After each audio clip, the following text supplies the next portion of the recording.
You don't need to know someone for years to understand them. You just need to know what to look for right now. Most people spend years confused by others. They trust too fast, get hurt too often, and keep asking, why did they change? The truth is, they didn't change. You just never saw them clearly. The signs were always there. You just didn't know how to read them. This audiobook is not about guessing. It's about seeing. It's about learning how to understand anyone instantly. You'll learn to spot the quiet signals, the quick shifts, the body language, and the small reactions that speak louder than any words. You'll stop getting fooled by smiles and start noticing patterns. You'll stop being confused by silence and start understanding behavior. Whether it's a friend, a partner, a coworker, or a stranger, people are showing you who they are every second. You just haven't been trained to notice it. This audiobook will change that. From the very first chapter, Chapter 1, notice what people do when they feel insecure. If you really want to understand someone, if you want to understand them instantly, watch what they do when they feel insecure, because that's when the mask slips. That's when the truth shows up. Not when everything is fine. Not when people are praised or admired. You don't get the full picture when life is easy. You get it when someone feels exposed, unsure, and maybe even a little small inside. You see, insecurity reveals character faster than any conversation ever could. When people feel insecure, they don't just say things, they show you things. They show you how they handle doubt. They show you how they cope when they don't feel enough. They show you if they run, fight, shut down, blame, stay quiet, seek attention, or try to prove something. And you've got to be sharp enough to notice these signals, because that's when you really start to understand people.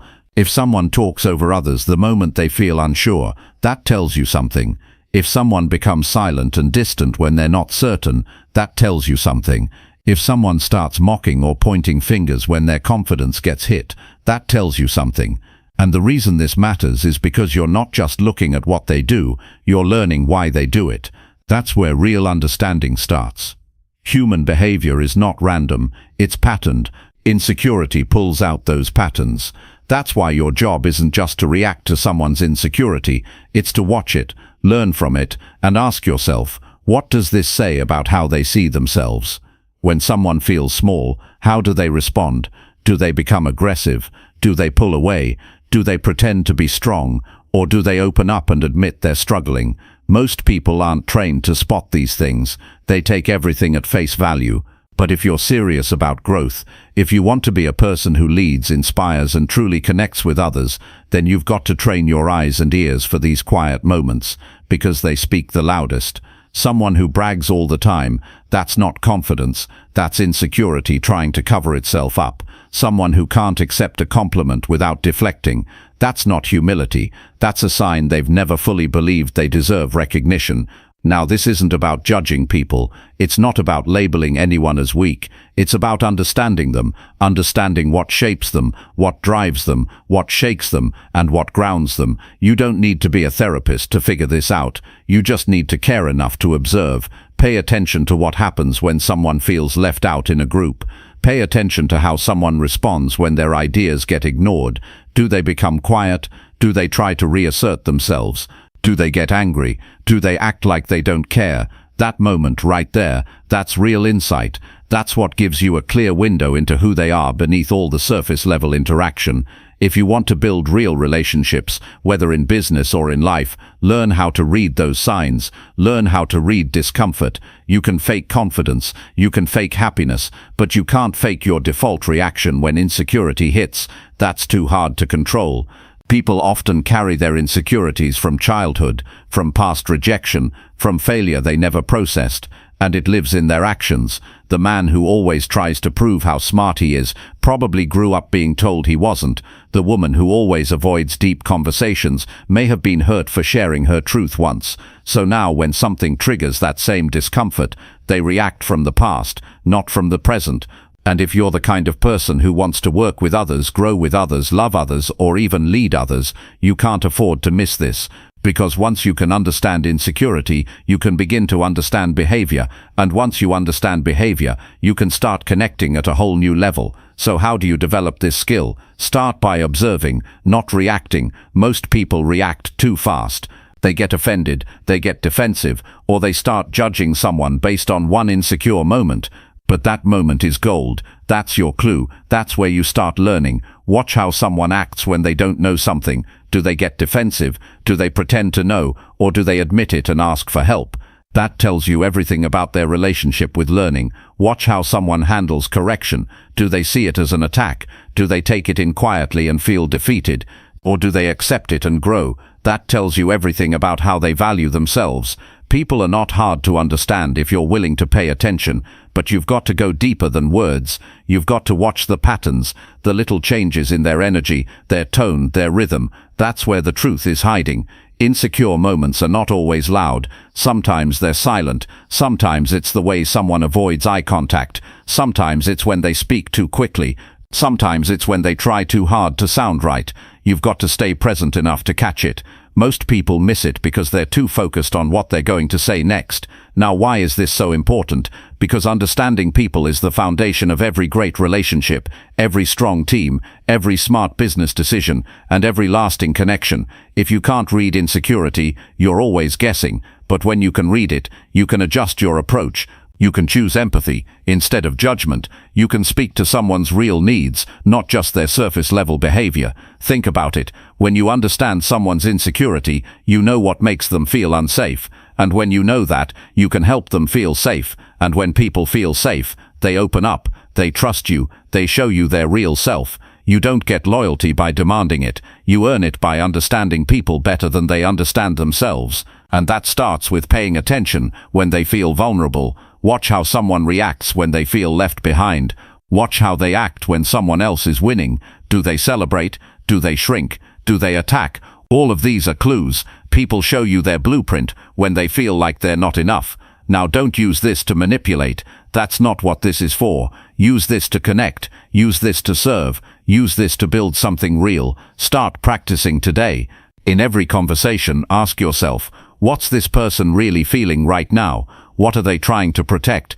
What fear is guiding their tone, their words, their choices? When someone over-explains, maybe they fear being misunderstood. When someone criticizes others quickly, maybe they fear being wrong. When someone avoids eye contact, maybe they fear being seen. The signs are always there. You just have to care enough to look for them.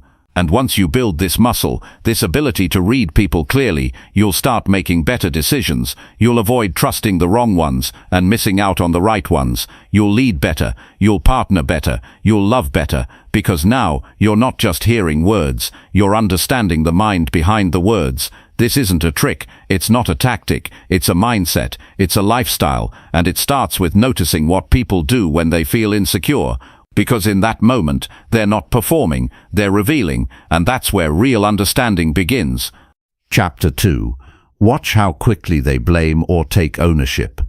If you want to truly understand a person, watch how they react the moment something goes wrong.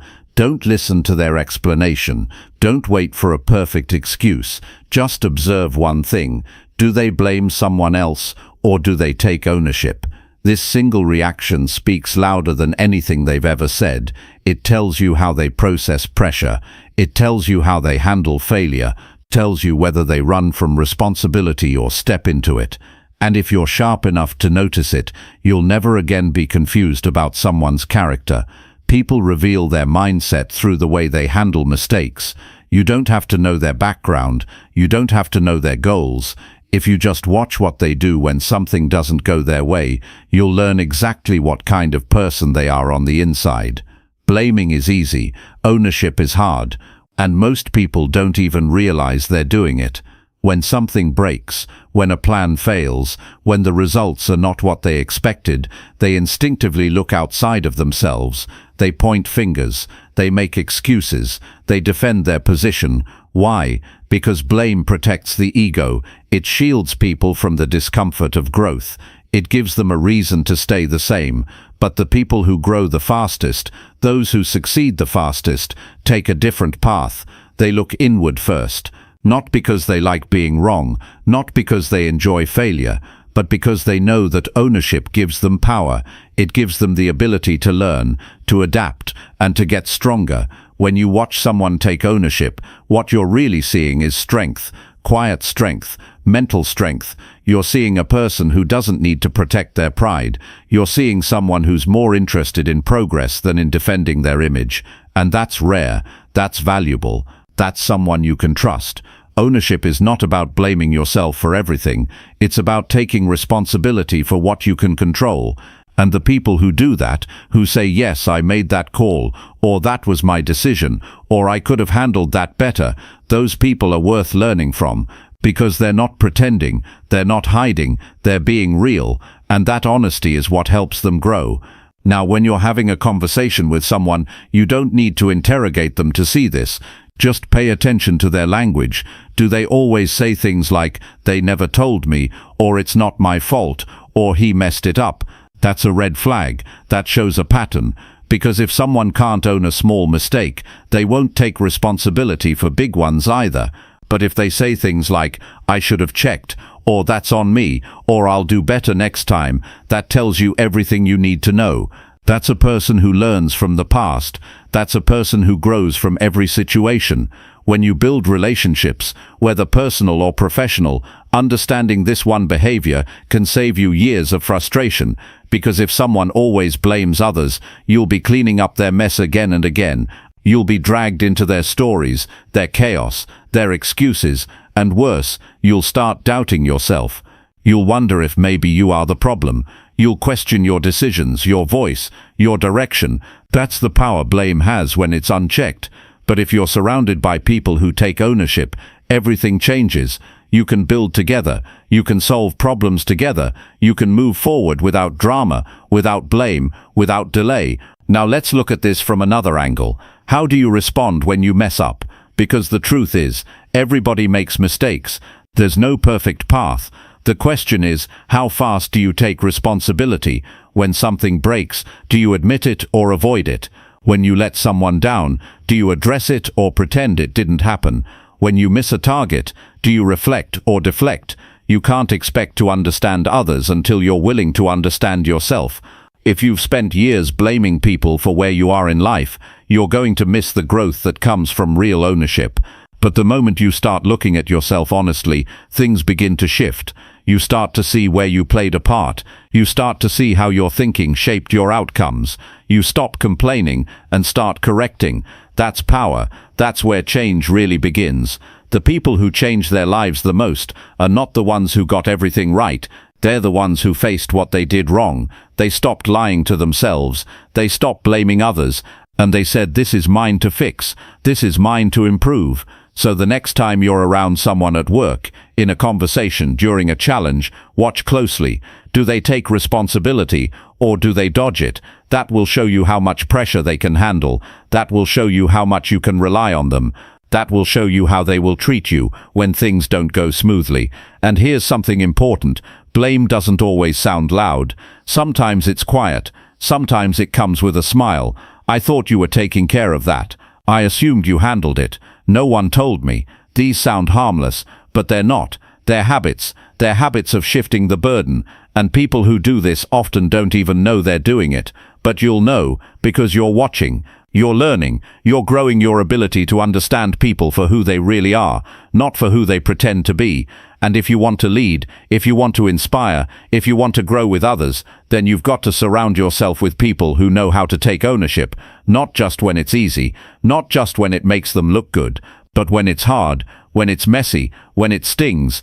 Because the way a person responds to blame tells you whether they are willing to learn or just want to look right. It tells you if they'll improve or if they'll repeat the same cycle again and again. Blame stops growth. Ownership opens the door.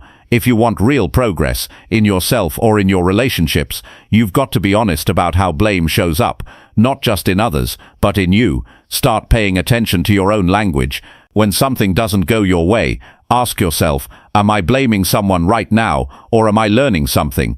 That simple question will change your thinking. It will give you back control, because the more responsibility you take, the more influence you have over your future. Understanding others starts with awareness. Awareness of how they talk when things break. awareness of how they behave when the plan doesn't go right, awareness of how they respond when they feel cornered. These are not small details, these are the keys to everything. If someone always blames others, you're not going to build trust, you're going to walk on eggshells. But if they take ownership, even in small things, you know you found someone strong, someone reliable, someone who doesn't just talk about growth, they live it. So don't rush to speak, don't rush to fix, just pay attention. People will always show you who they are when ownership is on the table. And when you see it clearly, when you see who steps up and who steps back, you'll stop guessing, you'll stop wasting time, you'll stop misjudging, because understanding people instantly isn't about reading their words, it's about reading their choices, especially the choice they make when something goes wrong. That moment is everything. Watch for it, learn from it, and most of all, become the kind of person who always chooses ownership. That's how you grow, that's how you lead. And that's how you understand people on a level most never reach. Chapter 3. See who they become when nobody needs them. If you really want to understand someone at their core, don't just watch how they act when they're needed. Watch who they are when they're not. That's where the truth is. That's where the real personality shows. When people are no longer in the spotlight, when nobody calls on them, when their presence isn't required, how they choose to behave in those moments reveals more about them than anything they say when the world is watching. There are people who only show up when there's something in it for them. They attach their effort, their kindness, their attitude to whether or not they're being depended on. And as soon as the attention fades or the responsibility shifts to someone else, so does their presence. You begin to see how temporary their support was. You begin to see how conditional their character is. That's not the kind of person you want to rely on. And there are others who stay consistent no matter what. When they're needed, they give. And when they're not needed, they still show up. They don't disappear. They don't shut down. They don't need to be the center of attention to continue acting with integrity. That tells you everything you need to know.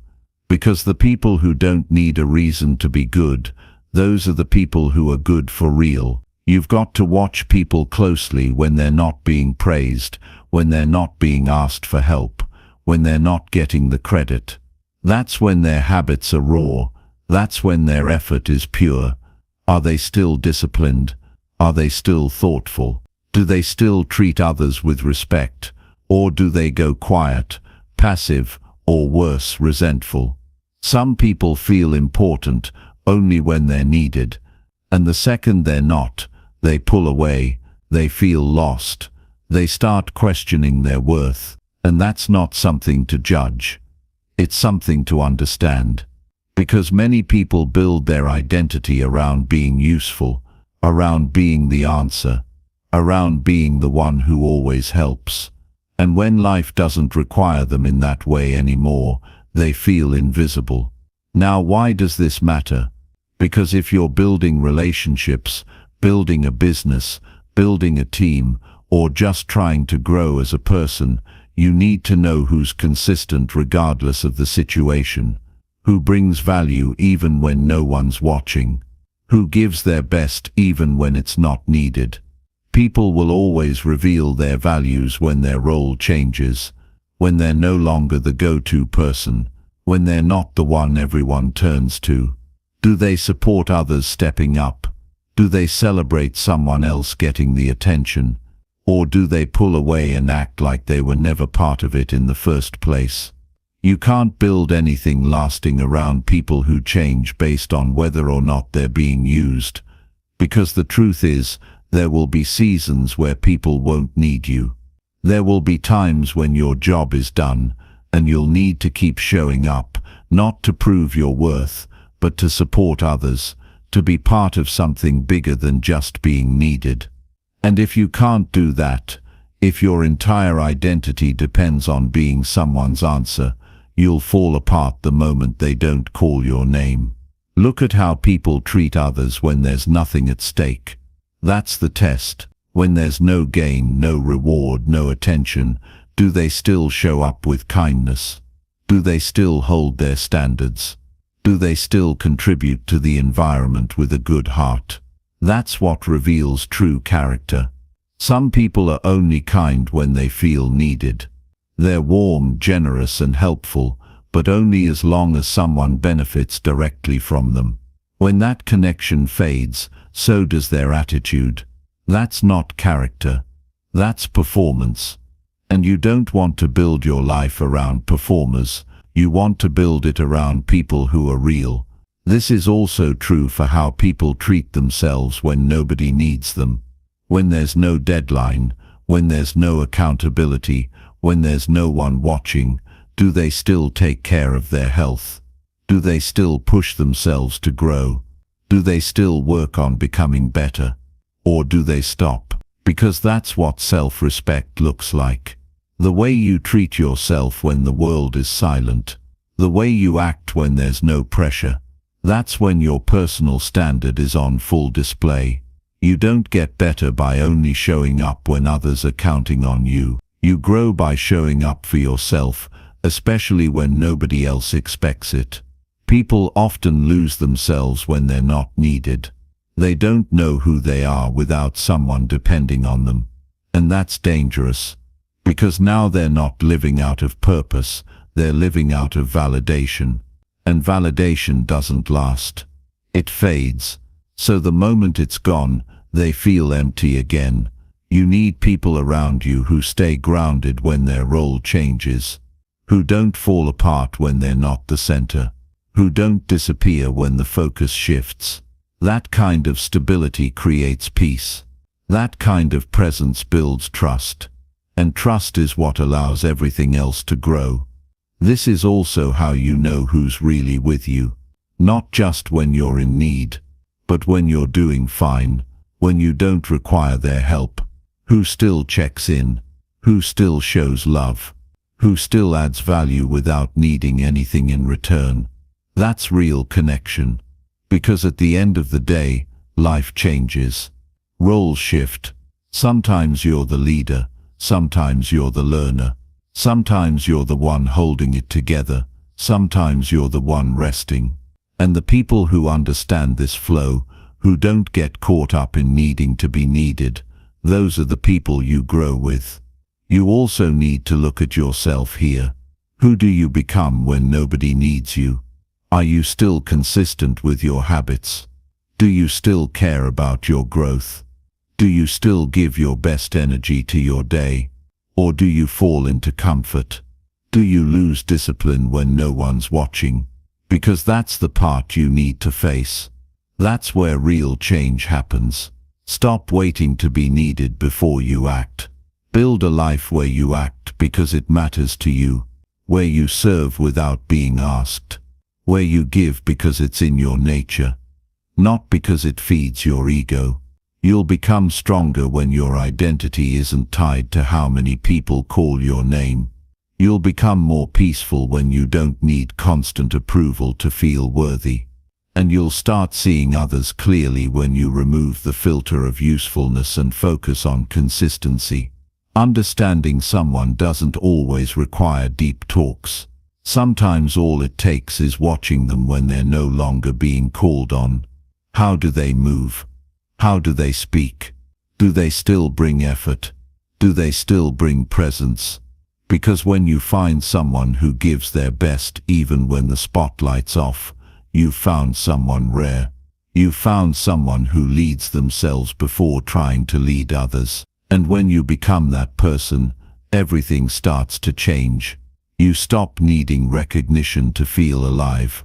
You stop needing someone else's crisis to feel valuable. You become steady, clear, peaceful, and that kind of person, one who stays the same whether needed or not, is someone everyone learns to trust. So if you really want to understand people, don't wait for the big moments. Don't wait for the loud moments. Watch the quiet ones. Watch who they become when nobody needs them. That's when the truth shows up. That's when their character becomes clear. That's when you really learn who's real. Chapter 4. Ask what they fear most and stay quiet. If you want to understand someone on a deeper level, Ask them what they fear most, then stay quiet. Don't interrupt. Don't analyze. Don't try to fix it. Just give them the space to speak and the silence to reveal what's real. That's how you get past the surface. That's how you break through the layers people build to protect themselves. Most people never ask questions that matter. They ask about hobbies, opinions, goals, but fear. That's where everything begins. That's where the truth hides. That's where you find out who someone really is. Fear drives more human behavior than most people realize. Fear shapes how people speak, how they choose, how they hold back, and how they move forward. And unless you learn to see that fear clearly, you'll always be guessing why someone does what they do. You'll misunderstand their silence. You'll misread their tone. You'll misjudge their hesitation. But when someone tells you what they fear, you begin to see the full picture. You start to understand their limits, their walls, their triggers, and their patterns. But here's the catch. You don't get that truth by pushing. You get it by asking, and then waiting. Silence is uncomfortable for most people. That's why they talk to fill the space. But when you ask a deep question, the last thing you should do is rush. People don't open up when they're rushed. They open up when they feel safe. When they know you're not looking to judge or correct them. When they sense you're really listening, not waiting to speak. So you ask, and then you stay quiet. That silence gives them permission to tell the truth. And here's what happens next. If they trust you enough, they'll tell you something honest. Maybe for the first time. Maybe something they've never said out loud. It won't be polished. It won't be perfect. But it'll be real. And once someone shares what they're afraid of, you're no longer dealing with a version of them. You're dealing with the real person behind the version. And that's powerful. You'll begin to understand why they hesitate to take risks. You'll see why they avoid confrontation. You'll notice why they overthink or stay quiet, or try to control outcomes. It's not because they're weak or stubborn. It's because something inside them is trying to stay safe. And that fear, if not understood, will continue to lead them silently. But once it's spoken out loud, it loses some of its power.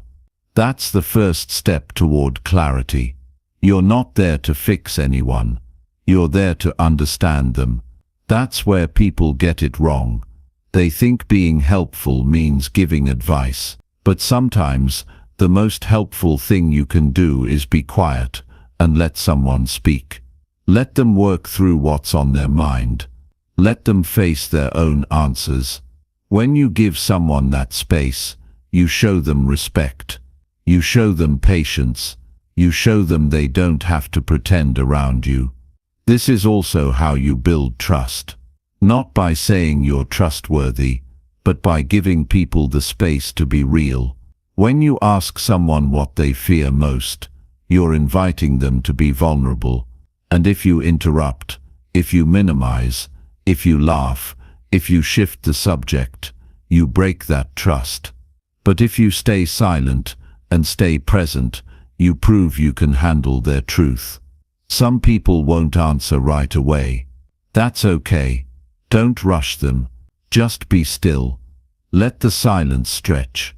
Let the question hang in the air without pressure. You'll learn a lot from how they sit with it. You'll learn whether they've faced it before.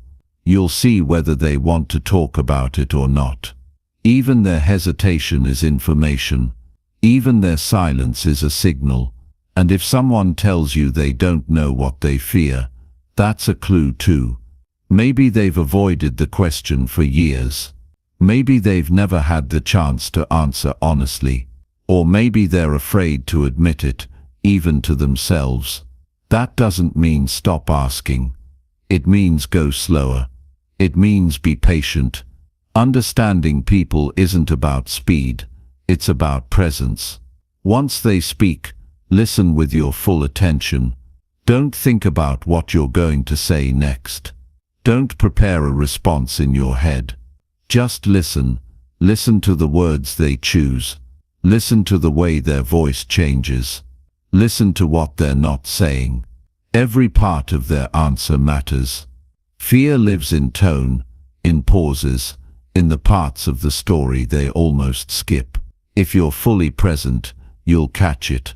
And when you do, don't respond with solutions. Respond with calm.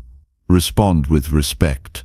Respond like someone who can be trusted with what they just shared. And this doesn't just apply to strangers or people you're trying to understand. It applies to your closest relationships. Ask your partner what they fear most. Ask your friend. Ask your child. Ask yourself, because once fear is spoken, the relationship becomes real. Now you're not just exchanging surface-level words, you're connecting in a way that sticks. And those connections don't break easily. Understanding someone through their fear doesn't mean seeing them as weak. It means seeing them as human. Because every strong person you admire has fears they've faced. Every confident speaker you see has battled doubts. Every leader has once wondered if they were enough. Fear doesn't make someone fragile. It makes them real. And when you're strong enough to hold that space for someone, you become someone they trust for life. People don't forget the person who listened when they were afraid. They don't forget the person who didn't rush them. They don't forget the person who didn't turn their fear into a project. That kind of patience is rare. That kind of listening is healing. And here's the truth. When someone tells you what they fear, they're not just sharing a weakness. They're giving you a map of how they move through life, a map of what they protect, a map of what hurts them, a map of where they need the most growth. And when you have that map, you can walk with them more wisely. You can speak to them with more care. You can support them without stepping on landmines. You'll also begin to notice how fear shows up in different ways. Some people hide their fear behind anger, others behind humor. Some stay busy, others go quiet. But if you've heard someone's fear in their own words, you won't be fooled by the mask. You'll see past it. You'll understand what's really going on underneath the reaction. That's how you stop being confused by people. That's how you stop taking things personally. Because now you see the fear, not just the behavior. You're no longer guessing. You're not interpreting. You're understanding. This doesn't mean you excuse bad behavior, but it means you respond with clarity. It means you speak to what's really going on, not just what they're showing on the surface. And if you want to grow as a person, don't just ask others what they fear. Ask yourself, and then sit in the same silence. Don't talk yourself out of it. Don't justify. Don't hide. Ask what you fear most, and be quiet. The answer might not come right away. That's okay. Stay with it. When it shows up, you'll feel it in your body. You'll know it's real. And when you can face that fear in yourself, you'll start to grow in a way that feels solid, grounded, unshakable. You become stronger, not by denying fear, but by understanding it, by facing it without flinching. And when you understand it in yourself, you stop being surprised when you see it in others. Understanding people is not about being clever. It's not about using tricks or tactics. It's about being real, being present, being still, being safe. Ask what they fear most, and stay quiet. That's where the door opens. That's where trust begins. That's where real understanding lives. Chapter 5. Pay attention to how they treat your silence.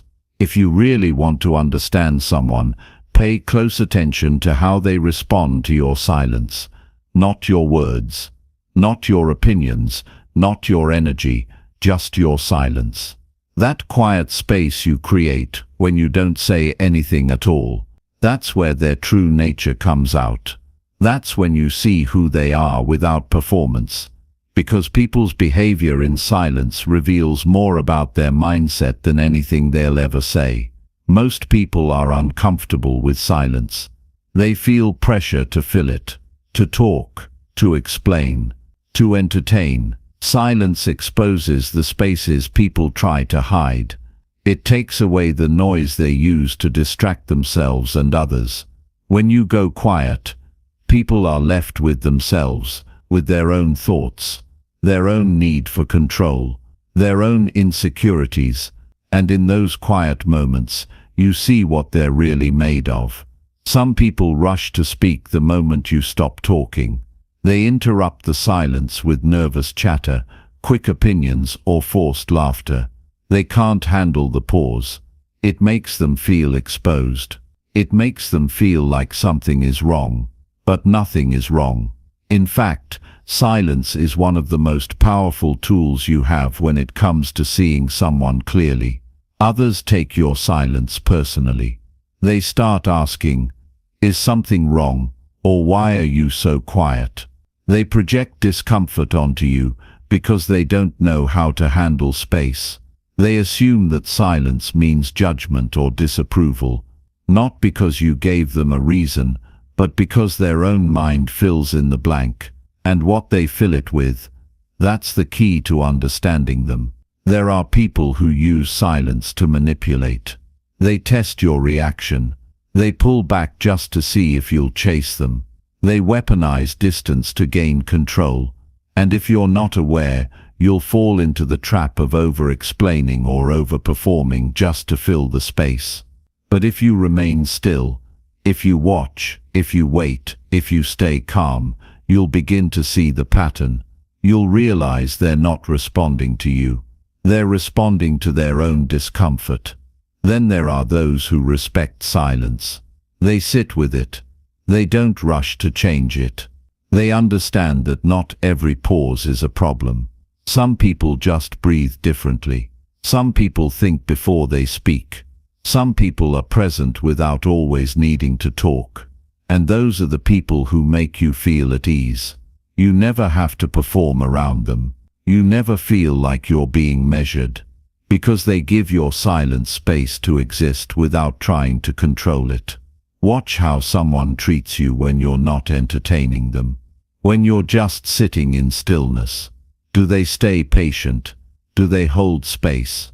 Or do they fidget, get annoyed, try to push you out of your calm? That's the test. Because the person who can't sit with your silence usually can't sit with their own. And if they can't sit with their own, they'll always be running from something inside. Your silence is a mirror. It reflects back what's going on in someone else. You don't have to do anything dramatic to learn about people. Just go quiet. You'll see their anxiety. You'll see their control patterns. You'll see their empathy, or their lack of it. Because how someone treats your silence says everything about what they need from others to feel okay. Some people will mistake your silence for weakness. They'll assume you're unsure, passive, or disconnected, and they'll try to dominate the space. They'll talk louder. They'll take over the conversation. But those people aren't reading you. They're reacting to their own assumptions, and their reaction tells you more than their words ever could. Others will mistake your silence for disinterest. They'll believe that if you're not talking, you're not engaged. But silence isn't the absence of interest. Sometimes it's the presence of focus, of listening, of thought. But people who haven't learned to listen will miss that. And they'll label you wrongly. Again, that tells you more about them than about you. And then there are people who will respect your silence, who will understand that a pause isn't a problem, that not every moment needs to be filled. These people will breathe with you, sit with you, share space with you without needing noise. That's connection. That's calm. That's someone who's made peace with themselves and doesn't need constant reassurance to feel secure around others. You learn a lot about trust in silence. Who pushes you to speak before you're ready? Who gets angry when you're quiet? Who panics? Who waits? Who opens up without expecting you to match their pace? These are the things that show up when the noise disappears. Most people aren't used to paying attention in silence. They look for big reactions, loud emotions, clear signals, but the real insight is quiet. It's in the small shift in someone's body, in their eye movement, in how they breathe, in how they adjust when no one is talking. Those details matter. That's where understanding begins. When you get comfortable being quiet, you stop reacting emotionally. You begin seeing what others miss. You see how someone starts defending themselves before you've even said anything. You see who leans in and who leans out. You see who becomes kind and who becomes cold. It's not about silence being powerful. It's about silence being honest. Because in the absence of noise, you're left with what's real. If someone can't handle your silence, they'll try to control you. Not always in harsh ways. Sometimes in subtle ones. They'll ask you to smile more, to be more expressive, to open up faster, not for your sake, but for theirs. Because your calm reminds them of what they haven't faced in themselves. Your stillness triggers the discomfort they've buried. But if someone honors your silence, if they wait with you, breathe with you, allow space for you to be as you are without pressure, that's someone who gets it. That's someone who has done the work, who understands that not every connection is loud. That real presence is often wordless. And this isn't just about understanding others. It's about understanding yourself too. Pay attention to how you treat someone else's silence. Do you get anxious? Do you assume something's wrong? Do you rush in with questions, solutions, distractions, or do you sit still and let things unfold? Your reaction to their quiet shows you how much peace you really have within yourself. Because the truth is, most people aren't afraid of silence. They're afraid of what silence brings up. Doubt, insecurity, loneliness, unanswered questions. But if you want to grow, if you want to build stronger relationships, learn to hold space without panic. Learn to watch instead of interrupt. Learn to trust the process instead of rushing it. When someone is quiet, there's a reason, and that reason might be more powerful than anything you could say to them. So stay patient, stay present, and keep watching. How someone treats your silence tells you if they respect you or just need you to perform. It shows you whether they care about your peace or just their own comfort. That single moment can teach you more than 1,000 conversations filled with noise. So don't overlook it. Don't fill it too quickly. Let it be what it is. And in that stillness, you'll start to see the truth. You'll start to understand what kind of person you're dealing with. And most importantly, you'll start to see who truly accepts you without needing you to speak at all. Chapter 6. Look at how they respond to rejection calmly. If you want to see someone's true strength, watch how they respond when they're told no. Rejection doesn't just test patience, it exposes maturity.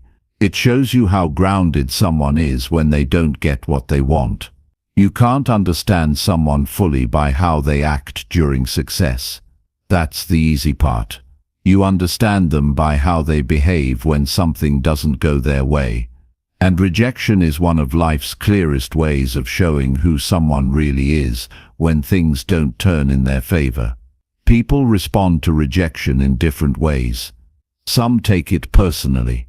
They become defensive, they shut down, they attack, or they pretend they never cared in the first place. They let the sting of one no define their entire value. Others take rejection and start blaming the system, the person, the world. They can't accept that something didn't work out. So they protect their ego by pointing outward instead of looking inward. But then there are people who take rejection calmly. They stay centered. They accept it without collapsing. They hear the no, and instead of reacting emotionally, they ask what's next. These are the people you can trust, because rejection doesn't break them, it sharpens them. They don't beg. They don't try to prove anything. They don't twist themselves into someone else's approval. They breathe, they adjust, and they move forward. Rejection is not always loud. Sometimes it's subtle. A message that doesn't get answered. An idea that gets ignored. An opportunity that goes to someone else. And how someone reacts in those quiet moments tells you everything about their self-worth. Someone who needs constant approval to feel okay will see rejection as a threat. Someone who's secure will see it as a moment, not a measure of who they are. Watch what someone does after they hear no. Do they spiral into self-pity? Do they go cold and bitter? Do they try to win people back by overperforming? Or do they reflect and stay grounded? That moment of disappointment reveals their relationship with self-respect. People who take rejection calmly have a solid foundation. They don't collapse every time a door closes. They trust that not every door is meant for them, and that trust gives them peace. This doesn't mean rejection feels good. It never does. It stings. It catches you off guard. But calmness doesn't mean lack of emotion. It means control over emotion. It means choosing your response instead of reacting from pain. People who take rejection with calm energy have done the inner work. They've faced failure before. They've learned that a no doesn't mean stop. It means redirect. And they don't take every rejection as a personal attack. There's something powerful about being around someone who stays composed when rejected. It makes you feel safe. It shows that they won't turn on you when they don't get their way. It shows they're not desperate for validation. And that kind of presence creates stable relationships, solid teams, and trustworthy partnerships. Think about your own reaction to rejection. When something doesn't work out, do you panic? Do you rush to fix it? Do you shut down completely? Or do you stay steady and ask, what can I learn from this? Because your answer to that question shapes how far you'll grow. The people who grow the most are not the ones who never get rejected. They're the ones who don't let rejection control their identity. Sometimes people overcompensate when they're rejected. They try harder to be seen. They exaggerate their value. They force conversations. But that energy pushes people away.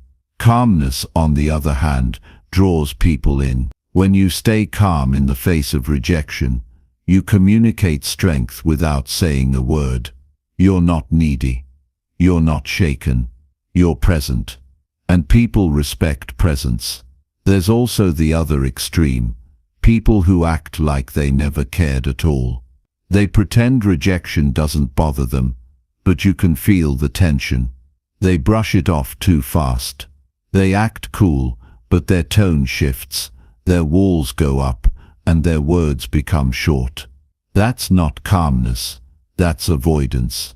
Calmness is not about pretending. It's about accepting. It's about feeling the disappointment and still choosing to stay grounded. When you're watching someone handle rejection, listen to the words they use. Do they say things like, "I guess I'm not good enough," "Of course this always happens to me"? That language reveals a deeper pattern, a story they keep repeating about themselves, a belief they've attached to past experiences, and if they're not aware of it, they'll keep reacting the same way every time something doesn't go as planned. But if they say, "I'll try again," or "It just wasn't for me," there's something better out there that shows you they've done the work. They've separated the event from their identity. That's emotional maturity. That's self-leadership. That's someone who won't collapse when life gets hard. Rejection can be a gift, but only to those who are willing to see it that way. Most people see rejection as failure, but calm people see it as direction. They see it as information. They see it as feedback. And because of that mindset, they move forward while others stay stuck. If you want to grow, you need to learn how to respond to rejection in a way that builds your character, not weakens it. Look at the people around you. Who handles disappointment with grace? Who can hear no without lashing out or withdrawing? Who stays respectful even when things don't go their way? Those are the people worth keeping close. They've developed emotional discipline. They've built their life on values, not moods. And that discipline shows up strongest in the face of rejection. This is also why it's important not to judge people too quickly when you reject them. Watch their behavior. You'll learn more in that one moment than in weeks of conversation. Do they still treat you with respect? Do they walk away with dignity? Or do they try to guilt you, shame you, or make you feel bad for your decision? That reaction will tell you if they were really invested in the connection or just in the outcome they wanted. If you're leading people, teaching others, or mentoring someone, rejection will come up, and how you guide them through it matters. Teach them to breathe. Teach them to reflect. Teach them to ask what's next, instead of asking what's wrong with them. That small shift in thinking can change the way they face every obstacle in their life. You don't need to fear rejection. You need to understand it. Because once you see it as a natural part of the process, you stop being thrown off by it. You stop giving it power over your emotions. You stop reacting like it's the end. And you start seeing it as a stepping stone to something better. The calm response to rejection doesn't come naturally. It's built. It's trained. It's practiced. And every time you stay calm in the face of a no, you get stronger. Every time you choose to stay grounded instead of reacting, you gain clarity. You grow. You move forward with more focus, more wisdom, and more peace. So if you want to truly understand someone, watch them when they don't get what they want. Watch how they carry themselves after they're denied. Watch what they say about others after the opportunity is gone. That's where their mindset is revealed. That's where you see whether they're grounded or fragile, whether they've built their foundation on confidence or on constant approval. Rejection isn't personal. It's a moment. But how someone handles that moment, calm or chaotic, grounded or bitter, that tells you exactly who they are inside.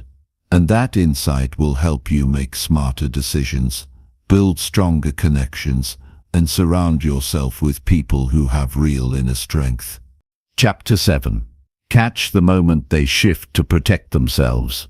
If you want to understand someone beyond what they say or show on the surface, catch the moment they shift to protect themselves. That exact second when they change their tone, adjust their body language, or redirect the conversation, pay attention to that. Because that's when something underneath gets touched. That's when something real begins to show. Most people don't tell you when they feel uncomfortable. They don't announce it. They hide it. But if you're watching closely, you'll see it. And once you notice it, you'll begin to understand the deeper patterns behind how they live and why they respond the way they do. This shift happens quickly, and often without warning. You're having a normal conversation. Everything seems fine, and suddenly their energy changes. Maybe they cross their arms. Maybe they start talking faster. Maybe they get quiet. Maybe they interrupt you or laugh in a way that doesn't fit the moment. That's the moment. That's the instant where something inside them decided to put up a wall. And if you're not trained to see it, you'll miss it. You'll keep talking. You'll move on. but you'll walk away having only interacted with their surface. People protect themselves in ways that are subtle but consistent. Some do it by becoming sarcastic. Others do it by asking a question back instead of answering yours. Some start deflecting or cracking a joke. Some change the topic altogether. All of these are defense patterns. They show up when someone feels too exposed, too vulnerable, or too close to something they're not ready to share. You have to understand that most of these patterns were built over time. They come from past pain, early rejection, broken trust, or difficult situations where being open didn't feel safe. So now when someone senses something similar, even if it's not dangerous, they protect themselves. It's automatic. It's unconscious. And that's why it matters. Because the moment they shift to protect themselves is the moment they stop being fully present. You won't always know what triggered it. And that's okay. You don't need to know the full backstory. What matters is that you don't ignore it. When someone shifts like that, slow down. Don't push. Don't challenge them. Just observe. Give them space. Let them feel that nothing bad is going to happen just because something real showed up. And in that space, you'll learn more than words could ever teach you. You'll start to see how often they do it. In which situations, with which people. You'll notice if they always protect themselves around authority figures, or when asked about their past, or when something personal is mentioned. These patterns are important. They show you where they feel unsafe and where you need to be gentle. Understanding people isn't about digging for information. It's about being sensitive to shifts. You can't force trust. You have to create a space where it can grow. And that begins with noticing when someone stops being themselves even slightly. You'll see this in relationships too. Maybe someone becomes overly agreeable the moment there's tension. Maybe they rush to say it's fine when clearly it's not. That's a protective shift. That's not resolution. That's self-protection. Or maybe they shut down emotionally, go quiet, or physically withdraw. Again, that's not disinterest. It's a pattern. And once you learn to catch these patterns, you'll stop misreading people. What looks like anger might actually be fear. What looks like arrogance might be shame. What looks like control might be past chaos they're trying not to repeat. And when you see that, you don't take things personally. You understand the human behind the reaction, and it's not just about observing others. You also need to see this in yourself. Pay attention to the moment you protect yourself, when someone asks a question and you deflect. When someone offers kindness and you downplay it. When someone gives feedback and you instantly defend yourself. That's your own protective shift, and that's where your growth begins. When you start catching your own patterns, you gain self-awareness, you stop being reactive. You start asking, why did I just do that? What did I feel in that moment? What am I trying to avoid right now? Those questions lead you to growth, because now you're not just going through life on autopilot, you're learning from it. This is how maturity is built, not by being perfect, but by being aware, by slowing down long enough to recognize when fear is driving the wheel, and then choosing a different response, choosing to stay open, choosing to stay kind, choosing to stay connected, even when it feels risky. And if you're leading people, coaching others, or in any kind of relationship, this skill is gold. When someone in front of you shifts to protect themselves, you don't correct them, you support them. You stay calm. You soften your energy. You let them know without saying it, you're safe here. That message, sent through presence and patience, does more to build trust than anything else. You also learn not to react emotionally to someone's protection mode, because that's when people ruin relationships. They get offended, they assume, they push back, and they miss the moment. They miss the chance to create real connection. But when you understand the shift is not about you, it's about the fear someone carries, you handle it with wisdom. You have to earn people's openness, not demand it, not expect it. You earn it by staying steady, by not matching their fear with pressure, by not pulling away the moment they pull back. And if they never open up, that's okay too.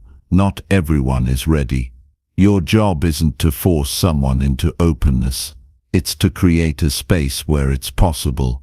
Catch the moment they shift, and don't make it about control, make it about compassion. That changes everything. Because now you're not operating from your ego. You're not trying to win the moment. You're focused on understanding, and when people feel understood, they begin to let their guard down. Eventually, if they feel safe enough, they'll shift again, this time toward openness. They'll lean back in, they'll start talking honestly, they'll start being more themselves. And that's when you know you did it right. Not because you forced them to open up, but because you stayed present when they started to close off. People aren't looking for perfect answers, they're looking for safe spaces. They're looking for someone who can see them without trying to fix them. Someone who notices the moment they go into protection mode and doesn't walk away. That 1 second when someone shifts, don't miss it. That's the door to understanding. That's the window to the part of them they don't always show. That's the place where you stop dealing with the version they show the world and start connecting with who they really are. You don't need a script. You don't need a technique. You just need attention and patience and presence. If you've got those, you'll see more in a few minutes of stillness than most people see in years of conversation. This is how understanding works. Quietly, gently, through small signs, not big speeches, through noticing, not judging, through holding space, not pushing. And the better you get at catching the shift, the moment someone starts to protect themselves, the better you'll get at building trust that lasts. Chapter 8. See how they act when praised or ignored.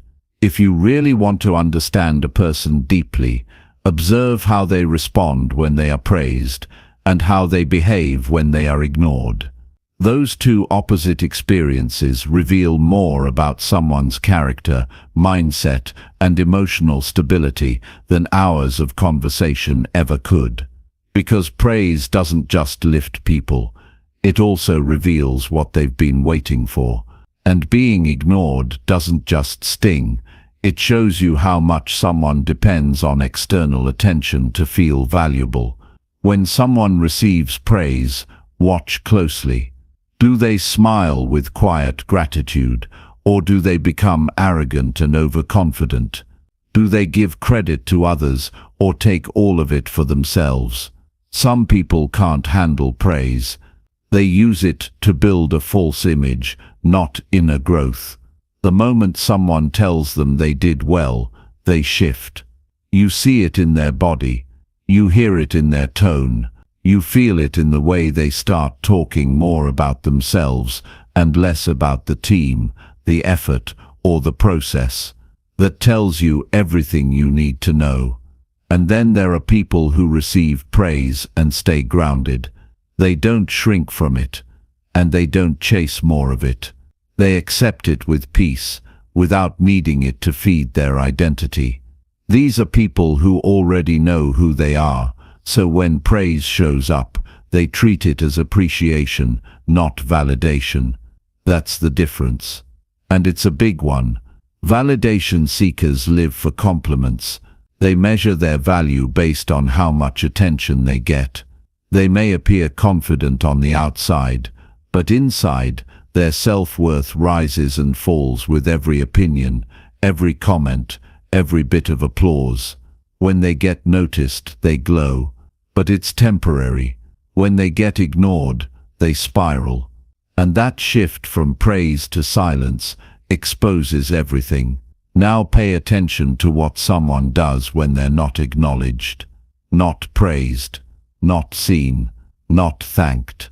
Do they still give their best? Do they stay consistent, or do they slow down, pull back, get bitter? When people feel invisible, their true level of maturity shows up fast. Some will keep working with the same effort, knowing that value is not always visible right away. Others will start performing, trying to earn attention, or they'll withdraw completely, thinking, if no one sees me, why should I keep going? That thinking comes from a mindset built on approval, and it's common. Most people are taught to tie their worth to rewards, to associate doing good with being praised. So when the praise doesn't come, they question themselves. But real strength shows up when no one's clapping. When you keep doing good work even when nobody says your name. When you stay kind even when no one's noticing. That's discipline. That's identity. That's self-leadership. People who are steady through praise and silence are rare, because it's not easy. It takes emotional maturity to receive praise without getting prideful. It takes personal growth to be ignored without becoming bitter. And those who master both, they're the people you want around you. They're stable. They don't change based on attention. They're not chasing approval. They're not addicted to validation. They show up the same, whether they're seen or not. Think about how someone acts when they get all the attention in the room. Do they use it to lift others? Do they stay humble? Or do they take over, interrupt, dominate the space? You'll notice that some people crave praise not because they want to grow, but because they want control. They want power. And attention gives them that. It's not about acknowledgement, it's about dominance. Now think about how they respond when someone else gets praised. Do they celebrate with sincerity? Or do they shrink, get quiet, withdraw, or become passive-aggressive? That moment tells you how secure they are with themselves. If someone can only shine when they're the center, they're not steady inside. But someone who can genuinely celebrate others has already built something solid inside their own mindset. Being ignored is another test of character. Some people fall apart in silence. They don't know how to be okay without approval. They start forcing conversations, posting more, talking more, doing more, anything to be seen again. And while that may look like confidence, it's actually fear. Fear of being unseen. Fear of being forgotten. Fear that their worth is tied to someone else's attention. The most confident people are not the loudest. They're the ones who stay consistent whether praised or ignored. They keep showing up. They stay kind. They stay focused. Not because someone is watching, but because that's who they are. That's what understanding yourself really means. And when someone lives that way, you can trust them, you can count on them. Because their behavior isn't based on praise or silence, it's based on purpose. You also need to turn the question inward. How do you respond when someone praises you? Do you soak it in and feel more valuable because of it? Or do you appreciate it, but know your worth is built deeper than a compliment? And when you feel ignored, when no one thanks you, no one messages you back, no one sees your effort, do you still keep going with the same energy? Or do you stop giving your best? These are the questions that reveal your foundation. Because if your effort only exists when attention is present, it means your identity isn't fully yours yet. But when you keep showing up no matter what, when you build your life on values, not voices, you become unshakable. This is important in leadership too. When you lead a team, not everyone will be praised equally. Some will get more attention, others less. But your job is to notice how people behave in both cases. Who becomes arrogant, who becomes resentful, who becomes invisible, and who stays grounded. You'll build stronger connections when you understand this pattern. When someone starts acting out, don't just look at their behavior, look at what changed. Did they stop getting recognized? Did someone else get the spotlight? Did their role feel overlooked? Those things matter. They reveal unspoken needs. And when you understand those needs, you lead with more wisdom. But don't reward attention-seeking behavior. Reward consistency. Reward effort that shows up whether it's praised or not. That's how you build a culture of real growth, not just performance. In your personal life, this insight matters just as much. Watch how your friends behave when you're getting praise. Do they lift you up, or do they disappear? And when they're the ones being celebrated, do you feel small, or do you feel proud? These are not small things. They tell you where you are, emotionally, and where they are too. In relationships, praise and silence both show up. Not every day is full of compliments. Not every moment is full of appreciation. And the couples who last are the ones who understand this. They don't need constant validation to keep loving. They give without being noticed. They appreciate without being asked. And when praise comes, they receive it, but they don't depend on it. See how people act in those two moments, when they're praised and when they're ignored. Don't just look at their reaction. Look at what shifts in their tone, their actions, their attitude. That's where you'll understand their emotional patterns. And don't just watch them once. Watch over time.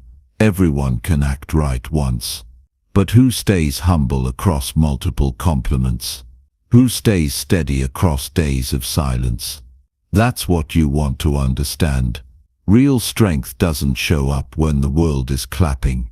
It shows up when nobody's looking, and you're still giving your best. The ones who rise above both extremes, who don't chase praise and don't crumble in silence, those are the ones building something real. And when you become that person, everything in your life begins to feel more calm, more centered, and more honest. Because you're not waiting to be seen, you're already showing up. Chapter 9. Observe what triggers them without saying a word. If you want to understand someone without asking them anything directly, watch what triggers them when you say nothing at all. You don't need to push them. You don't need to challenge them. Just be present, silent, and aware. Because most people reveal their wounds without realizing it. Their body reacts before their mouth does. Their mood shifts before they say a word. And if you're paying attention, you'll see the signals, not the loud ones, the small ones, the quick look away, the sudden change in energy, the tightened jaw, the shallow breath. These are the moments that expose what makes someone feel unsafe, unseen, or misunderstood. And if you're tuned in, you can see it without asking for anything. Human behavior is filled with signals. Most people miss them because they're too focused on themselves, on what to say next, on what they think, on how they're being perceived. But if you step out of your own head and into the moment, you'll notice everything. You'll see the change in someone's expression when a certain topic comes up. You'll see the discomfort that creeps in when someone hears a name, a phrase, a story that touches an old pain. They won't always say what bothers them, but their body will, their silence will, their reaction will. You can't fake your response to a trigger. It's automatic. It shows up without permission. It leaks through tone, posture, and rhythm. And it reveals where someone has been hurt, where they've been judged, where they've been made to feel small. If you observe long enough, you'll understand what they're protecting. You'll understand what they've had to defend for years, and that understanding will allow you to relate to them in a deeper, more respectful way. People won't always tell you what they're sensitive about. Some don't even know it themselves. But if you bring up a subject and they suddenly disengage, that tells you something. If they become irritated over something minor, that tells you something. If they shut down or overreact in a conversation that seemed harmless, that tells you something. These moments aren't random. They're patterns, and if you learn to see the pattern, you'll stop being confused by their behavior. There's a difference between being offended and being triggered. Offense is about disagreement. Triggers are about old pain. Triggers are personal. They go deep, and they often come from unresolved experiences that left someone feeling hurt, unworthy, or powerless. When you unknowingly touch that pain, the reaction can feel bigger than the moment deserves. That's how you know it's a trigger. The response outweighs the situation. It's not just about now, it's about what came before. When someone is triggered, they're not just reacting to you, they're reacting to something familiar in their history. Maybe you reminded them of a tone they heard growing up. Maybe your silence felt like the neglect they used to feel. Maybe your success reminded them of a failure they never processed. These things happen quietly, but they're real. And if you can recognize the reaction for what it is, you won't take it personally. You'll understand the human behind it. But this kind of awareness takes discipline. You have to practice being fully present with people, not with your words, with your attention, with your energy. When someone is speaking, or even when they're just sitting near you, notice the shifts. What topics make them restless? What comments make them defensive? What situations make them shrink? That information is priceless. It tells you how to support them, how to communicate clearly, and how to avoid unnecessary damage in the relationship. This is especially important if you want to be a strong leader, partner, or friend. The better you are at noticing what affects people, the better you'll be at guiding, supporting, and communicating. You won't need to guess. You'll just see it. You'll understand when someone's energy pulls back. You'll sense when they need space. You'll know when a conversation is touching something sensitive, and you won't need to ask. You'll already know. That kind of presence builds deep trust. People feel safe around those who understand them without being told everything. They don't want to explain their whole past just to feel understood. They want to be seen. And when you can sit with someone, say very little, and still notice when something inside them shifts, that's when they feel understood on a whole different level. But don't use this awareness to gain power over someone. Use it to be more compassionate. The purpose of seeing someone clearly is not to control their reactions, it's to respect them, it's to honor what they've been through. It's to move more carefully around the parts of them that still hurt. Everyone's carrying something they've never fully expressed, and the more gentle you are with their triggers, the more likely they are to open up over time. Understanding someone this way also teaches you patience. Because once you see how often people react from old pain, you stop expecting perfection. You stop demanding ideal responses. You begin to relate from a place of empathy, not frustration. And that shift changes everything. It changes how you speak. It changes how you respond. It changes how you listen. Sometimes the best thing you can do when you see someone triggered is to stay steady. Not fix. Not correct. Just stay calm. Stay grounded. Let the moment pass without matching their emotional intensity. That calmness helps them find their balance again. When they see that you didn't run or react, they start to trust you more. They begin to feel that maybe they don't have to guard themselves around you all the time. This also gives you insight into how people treat others when they're triggered. Do they attack? Do they withdraw? Do they blame? Or do they take a breath and stay honest? The answer shows you their level of self-awareness. And if they're not aware, it shows you what kind of emotional patterns they still need to face. You'll also start seeing how your presence affects people.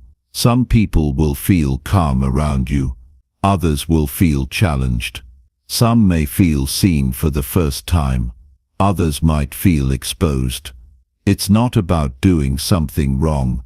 It's about understanding that your energy has an impact. And if you want to connect deeply, you have to watch how people respond to your presence, even when you're silent. The most powerful observers in life are not the loudest. They're the ones who can sit in a room, stay present and still learn everything they need to know without asking a single question. Because they're watching patterns. They're listening without speaking. They're reading emotions without needing explanations. That's the skill you build when you learn to observe what triggers people without saying a word. You stop rushing into assumptions. You stop overreacting. You stop pushing for answers. You simply watch, and the truth starts to reveal itself. In every interaction, in every moment of tension, in every emotional shift, something is being shown. Your job is to notice, not judge, not react, just notice. That's where understanding begins. Not in the words, but in what happens before and after them. When someone flinches at a harmless joke, when their eyes drop at a compliment, when they tense up during silence, those are your clues. Those are your invitations to slow down and approach with care. Because what they're showing you is not resistance, it's memory, it's emotion. It's a part of their story that still needs room to heal. And when you learn to hold space for that without making it about you, you become the kind of person people feel safe around.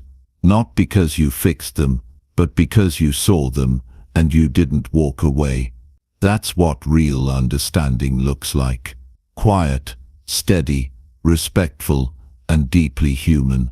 Chapter 10. Watch who they trust when nothing feels safe.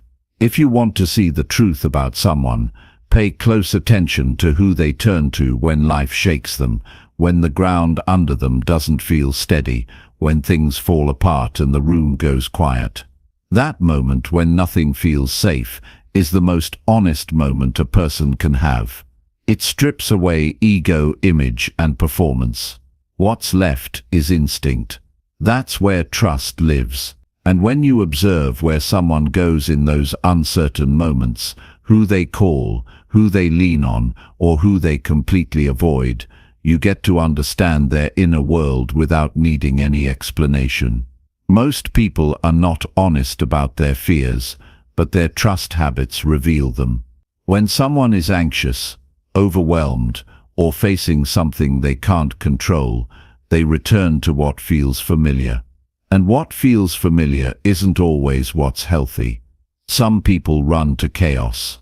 Some run to silence. Some turn to the same people who hurt them before, just to feel something that reminds them of home. If you're watching, you'll catch it. You'll see the patterns. You'll see who they reach for when they're unsure of themselves. And that single decision tells you how they view connection, safety, and love. You don't need to ask anyone who they trust. Wait until things go wrong. Wait until their plans don't work. Wait until their voice gets quiet and their energy shifts. That's when the answer shows up. And when it does, believe it. Because in that moment, they're not choosing from logic, they're choosing from habit. And habit always reveals who they feel safe around. It shows you who's earned their loyalty and sometimes who's manipulated their vulnerability. It's important to pay attention to this, not to judge, but to understand. You'll begin to see how someone was shaped by their past. A person who grew up in an environment where safety was rare might choose people who are distant, cold, or inconsistent. They don't do this because it makes sense. They do it because their nervous system recognizes it. And when life feels unsafe again, they go back to what they know. That's not weakness, that's conditioning. But if you're not aware of it, you might take it personally.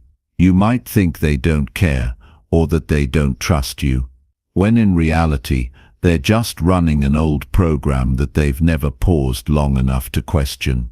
You'll also see who someone avoids when they're hurting.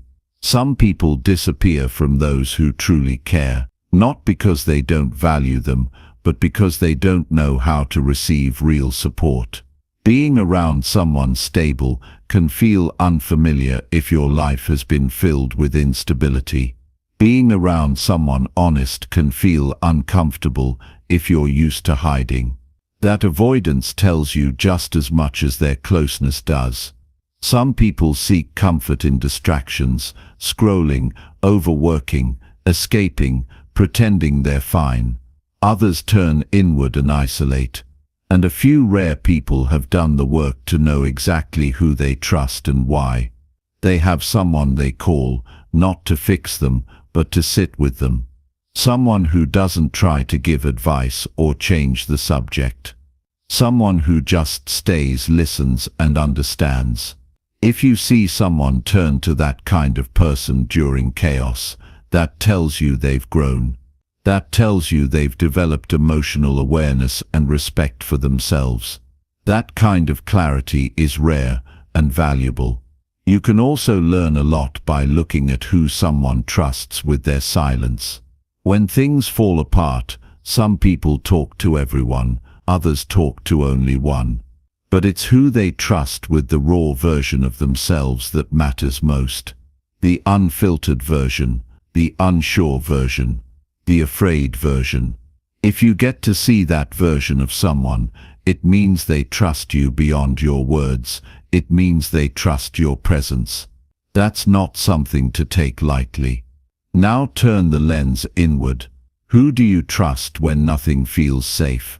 Who do you reach for when your thoughts feel heavy and you can't see clearly? Do you even reach out at all, or do you convince yourself that no one would understand?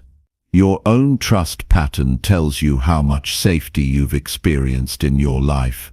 And if you've never had a person who could sit with you in silence, without fixing or analyzing or needing you to be strong, then you've probably learned to carry everything alone. But you don't have to keep doing that. You can begin to build new trust patterns. You can start choosing people not because they're familiar, but because they're consistent.